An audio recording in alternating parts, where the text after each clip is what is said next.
Din Djarin and Grogu are back in Mandalorian Season 3, and I got to see the first 2 episodes. Welcome to Movie World Plus, the place where we talk movies, plus streaming, plus whatever else I want to talk about in Hollywood. And yes, The Mandalorian is back. Star Wars, is there a more polarizing fandom than this? Look, I'm not excited about the state of Star Wars. I didn't even watch Andor. A lot of people told me it's good. I may get around to it, but it just seems daunting to get back onto a big, long series. I just haven't really, I didn't like Book of Boba Fett, but Mandalorian is the one thing that keeps me going. And I love watching it with my kids. They love Grogu. It is more of a family show with Star Wars. You got to own that. It is what it is. But I got to be honest, given all my issues with Disney and or Star Wars, The Mandalorian is a show I want to continue, and I was excited to see where season 3 was going to take things. And yes, the first episode is now out on Disney Plus, so I'll speak a little bit more about that one, and then I'm going to tell you a little bit about how episode 2 gets better without spoiling, obviously. But let's start with where things are. So if you didn't watch the Book of Boba Fett, you missed Mandalorian season 2.5. It was really the best parts of Book of Boba Fett because it just turned into the Mandalorian, and then it was kind of some big plot points where he goes back, he gets this, with the saber and is kicked out of Mandalore. Well, the beginning of season 3 begins again with them reminding everybody, well, yeah, you're no longer a Mandalorian because you took your helmet off. They give us another scene with the armor, and it felt a little forced. It's like, we already did this. Why are you doing it again? Oh, well, because we didn't want to make sure people didn't watch Book of Boba Fett, which clearly not as many people watched Book of Boba Fett. We clearly need to remind everybody. So it was like, well, then why'd you do it in the first place? Again, my only criticism of this show is there's definitely still a lot of stretching. There's sometimes some stretching, showing up to places where I'm like, do we really need this person again? And what's going on? Especially given the producers all comments trying to justify why Cara Dune's not there, which they did acknowledge. Spoiler warning from episode 1. He meets up with he meets up in Navarro. And Greef Karga, who's now High Magistrate of Navarro, explains, well, once she brought in Moff Gideon, she was recruited by the Special Forces, and that's it. So they're just alluding that she's out there somewhere else in space. They did not kill her off, which I guess is encouraging. But I'm still angry at the way Disney did this. I'll be honest. A lot of people still are out there just knocking Gina Carano, and you could do that, I guess, if you don't like what she said politically, but so many assumptions and reading what the media said happened is what's really scary. Because even Deadline, they're starting to be more careful on how they say it. Like even here in The Insider, which is usually pretty bad. That appeared to compare. Like that's what's really key about the cancellation of Gina Carano, which they did. Appeared to compare is what happened. So because she said something that many people took offense to and then added their own connections to, that she was talking about masks and she was talking about this and she was talking about that, everybody made their own translation as to what she said when she just posted a meme that, one could argue maybe was insensitive, but it was the same comparison that Pedro Pascal, Whoopi Goldberg have done, and still yet they are on the payroll over at Disney. So look, it is frustrating. It's a frustrating hypocrisy, and the selective outrage Disney has does make it hard to support Disney these days, because it's like, why did you get rid of what? Really? And a lot of people have just vilified her in a way that I got to be honest, it has left a bad taste in my mouth. I don't like what they did to her. Again, even if I don't like some of the stuff she said, she had a right to say that, and she wasn't being what people have painted her. So, but whatever, I don't want to turn this into a Gina Carano video, but I understand a lot of people still have issue with that. And I understand why you do. It's a problem for Disney that they clearly were trying to avoid, and I think they just fumbled the response here because they're trying to play both sides and maybe try to feel it out. Like, could they bring her back later? I hope they do. I think it would be really nice to not tell anybody, just have her show up. And then what, are people going to try and cancel the show? Why? Can they not say they talked to her, she apologized or whatever? I don't know. There's probably a way to still do this. Would Gina want to do it at this point? Who knows? The way people have treated and bullied Gina is just disgusting. But anyway, we don't have time for Gina. They said there's too many people in the universe, too many characters part of this world. As they said, it's a big galaxy with many characters fighting for their screen time.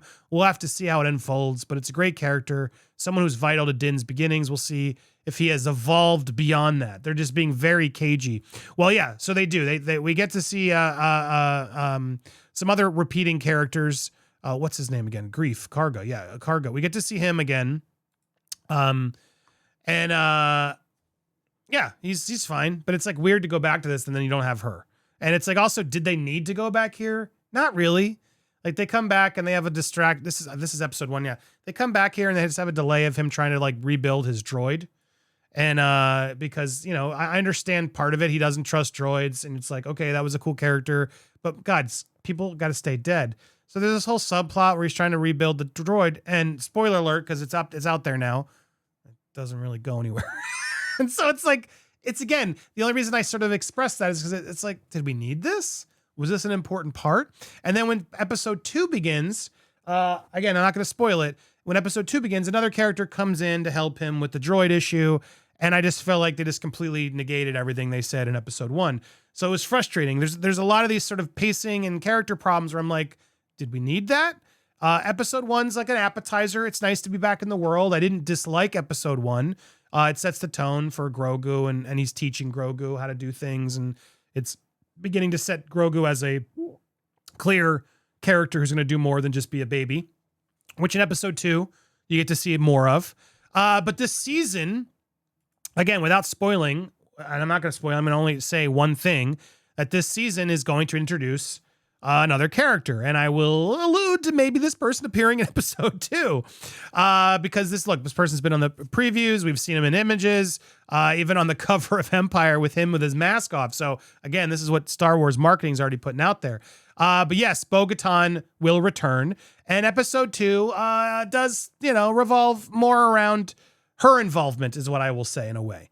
How big or small, that's left to you to figure out as you watch the episode and be surprised. But what's clear about this whole season, and which we know from the Book of Boba Fett and from episode 1, is that he must go on this challenge himself to find the waters or whatever, the river, I forget which, the magical waters of Mandalore underneath the mines, and he must go there to redeem himself for taking his mask off. And that's the big sort of journey that the season begins with of what he needs to do. And it's interesting because if he teams up with Bo-Katan, Bo-Katan clearly doesn't believe any of that stuff. So there's an interesting argument and discussion and plot here of competing faith, competing belief systems. And I will say, episode 2 for me was far better, much like a way better, good episode of Mandalorian. Some plot points, there's a couple annoyances and things that I could nitpick on. But overall, episode 2, as a viewer, I sat there and I was like, okay, that was a good episode, and I want to see where it goes. And no wonder they showed 2 episodes to us critics, because episode 1's, it's whatever. It is what it is. It's a typical episode of Mandalorian. Episode 2 of season 3 definitely is a higher spike in a standout of important things and just substance, which is sometimes what this show, has. Sometimes it does, sometimes it doesn't. But then the characters are good enough. Grogu and Din Djarin are good characters that I enjoy watching. My kids enjoy watching. It's a fun to watch them on this Western serial journey. It is. But just sometimes I wish they would, trim the episodic fat and really keep the story going. I'd rather honestly watch a Mandalorian movie every year than this like spread out series is sometimes a little irritating for me. I don't know. Where you guys disagree? Do you like these series approaches that Star Wars and Marvel's doing, where they stretch it out more and you get more specifics, or does that actually create more value for you, or do you feel like that's just them creating quantity over quality? Do all these Disney Plus shows, Mandalorians, do they feel like sometimes it's too much that they could have probably trimmed and made a stronger, higher budget experience? That's where I'm at with Star Wars. I understand they got to pump Disney Plus with content, but I don't know. Sometimes I'm like, just make us a good story. I wish Disney Plus and Marvel specifically would stop with all these Disney Plus series, which it looks like they're finally pumping the brakes on, like Echo and Ironheart. I'm like, really? Like 8 episodes of those characters already? Really?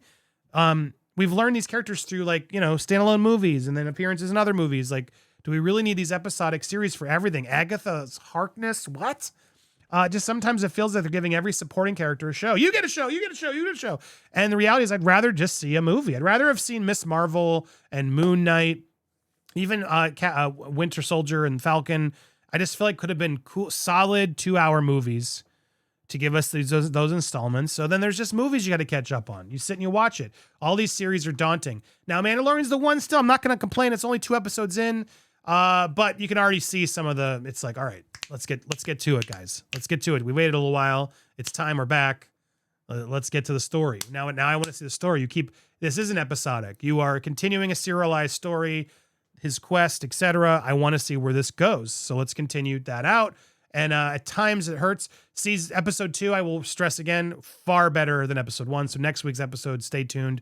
I will give you another review at the end of the series, I guess. I'll give you a series season 3 review, but I wanted to give you my thoughts as Mandalorian has started. What do you think? Are you frustrated with the way things have gone? Are you mad at them still because of Gina or other Disney related issues? I want to hear your thoughts in the comments down below. Did you watch it? Did you know it was even coming? And did you enjoy it? Hit that subscribe and that bell for all alerts. Smash the like button and then leave us your comments down below. Curious where you stand on the state of Star Wars. I will be back here, Movie World Plus, discussing more content, including my Creed 3 review. It's coming, so hit that button. Thanks again for watching and stay tuned for more here on Movie World Plus.